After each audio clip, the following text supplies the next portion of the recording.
Hello and welcome to Shubh classes study. Shubh classes study YouTube চ্যানেলে তোমাদের সকলকে স্বাগত জানাই। মাধ্যমিকে 2024-এর ইতিহাসের তোমরা জানো সকলে যে অনলাইন ক্লাস চলছে এবং আমরা প্রত্যেকটি অধ্যায় পুঙ্খানুপুঙ্খ আলোচনা করছি। প্রথম থেকে সপ্তম অধ্যায় অবধি শেষ হয়ে গিয়েছে। আজকে আমরা এই ভিডিওতে 8 চ্যাপ্টার অর্থাৎ মাধ্যমিকের 2024 সালের একদম এক্সক্লুসিভলি 8 চ্যাপ্টার ইতিহাসের উত্তর ঔপনিবেশিক ভারত বিংশ শতকের দ্বিতীয় পর্ব, এই অধ্যায় থেকে আমরা আজকের এই ভিডিওতে মান 4 ও মান 8 মান 4 ও মান 8-এর প্রশ্ন আমরা ডিসকাশন করব, প্রশ্ন উত্তর সহ।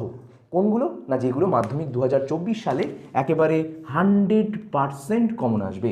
এবং এই ভিডিওর মধ্যে তোমাদের তাই বলবো, স্কিপ না করে প্রথম থেকে শেষ অবধি ভিডিওটা দেখে নাও, প্রশ্ন উত্তরগুলো পারলে খাতার মধ্যে টুকে নাও।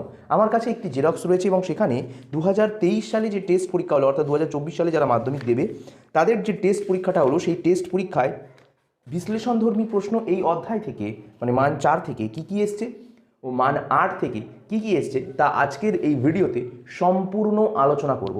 তার জন্য কিন্তু ভিডিওটা একটু স্কিপ করো না। তো প্রথমে আমরা চলে আসব এই অধ্যায় থেকে মান 4-এ কী প্রশ্ন গুরুত্বপূর্ণ রয়েছে। বন্ধুরা প্লিজ তোমরা কিন্তু খাতাতে এই প্রশ্ন উত্তরগুলো নোট ডাউন করো, ঠিক আছে? মান 4-এ যে প্রশ্ন উত্তর, প্রথমে টিকা, দেশ বিভাগ জনিত উদ্বাস্তু সমস্যা। টিকাতে আসবে দেশ বিভাগ জনিত উদ্বাস্তু সমস্যা। তোমরা কিন্তু খাতাতে লিখে নাও, দেশ বিভাগ জনিত উদ্বাস্তু সমস্যা। এই টিকাটা তোমাদের এবছর 2024 সালের মাধ্যমিক পরীক্ষায় 100% কমন দেবে। দ্বিতীয় প্রশ্ন, যে প্রশ্ন আমরা বর্ণনা করছি সেটা হচ্ছে উদ্বাস্তু সমস্যার স্বরূপ নিয়ে ভারতের পশ্চিমাঞ্চল ও পূর্বাঞ্চলের একটি তুলনামূলক আলোচনা করো। অর্থাৎ এই যে উদ্বাস্তু সমস্যা, এটা তাহলে কতটা গুরুত্বপূর্ণ এই চ্যাপ্টার থেকে বুঝতে পারছো।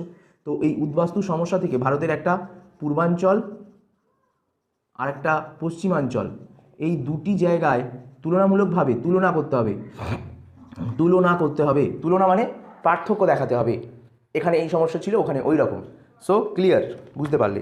এরপর আত্মজীবনী ও স্মৃতিকথায় কিভাবে দেশভাগের স্মৃতি বর্ণিত হয়েছে। এই প্রশ্নটা কিন্তু অনেকবার দেখা গেছে। আত্মজীবনী ও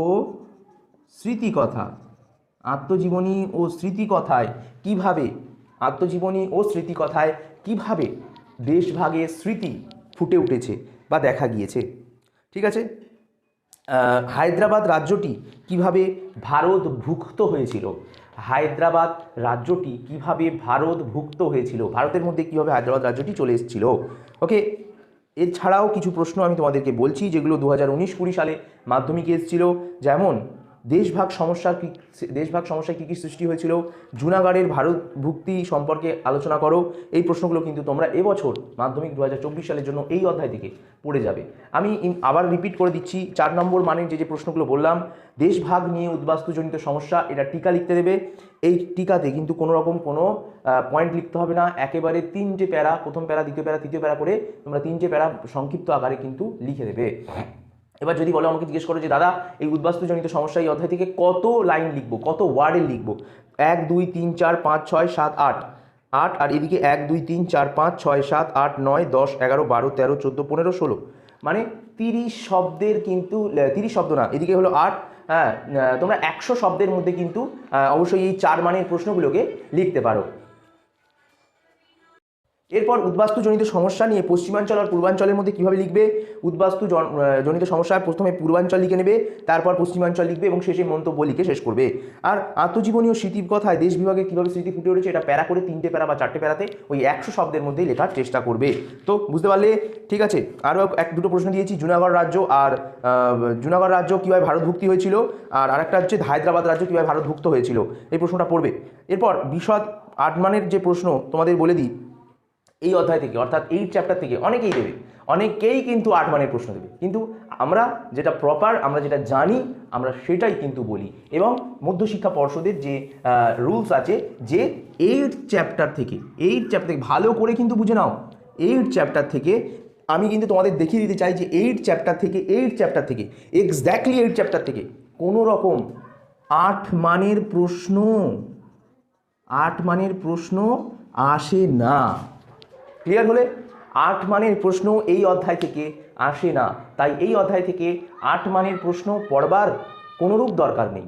সকলকে বলবো ভিডিওটি ভালো লাগলে প্রচুর প্রচুর শেয়ার করবে, লাইক করে কমেন্ট করে তোমাদের মতামত জানাতে একেবারেই ভুলো না। 2024 সালে মাধ্যমিকে ইতিহাসে 90% মার্কস পেতে চাইলে অবশ্যই আমাদের পাশে জুড়ে থেকো, এবং অন্যান্য বিষয়েও ভালো মার্কস পেতে চাইলে অবশ্যই আমাদের চ্যানেলের পাশে থাকো, সাবস্ক্রাইব করে রেখো। অন্যান্য স্যাররাও কিন্তু তোমাদের জন্য সাজেশন ভিত্তিক আলোচনা নিয়ে আসবে, তাই সকলকে বলবো পাশে থেকো, সাবস্ক্রাইব